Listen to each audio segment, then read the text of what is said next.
যখন আসমান ফেটে পড়বে, যখন তারাগুলো ঝরে পড়বে, যখন সাগরকে উত্তাল করে তোলা হবে, যখন কবরগুলো উপড়ে ফেলা হবে, তখন প্রতিটি মানুষই জেনে যাবে সে এখানকার জন্য কি পাঠিয়েছে এবং কি সে অসমাপ্ত রেখে এসেছে।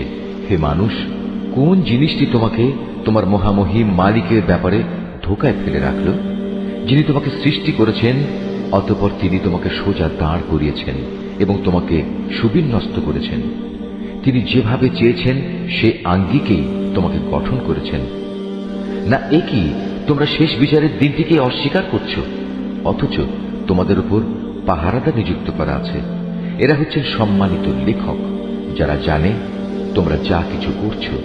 নিঃসন্দেহে নেক লোকেরা সেদিন আল্লাহর অসীম নিয়ামতে পরমানন্দে থাকবে, আর পাপী তাপীরা অবশ্যই থাকবে জাহান্নামে। শেষ বিচারের দিন তারা সবই ঠিক মতো সেখানে পৌঁছে যাবে। সেখান থেকে তারা আর কোনো দিনই নিষ্কৃতি পাবে না। তুমি কি জানো শেষ বিচারের দিনটি কি? হ্যাঁ, সত্যি, যদি তোমরা সে দিনটির কথা জানতে, যেদিন কোনো মানুষই একজন আরেকজনের কাজে আসবে না, আর ফয়সালা সব ক্ষমতা থাকবে একমাত্র আল্লাহ তাআলার হাতে।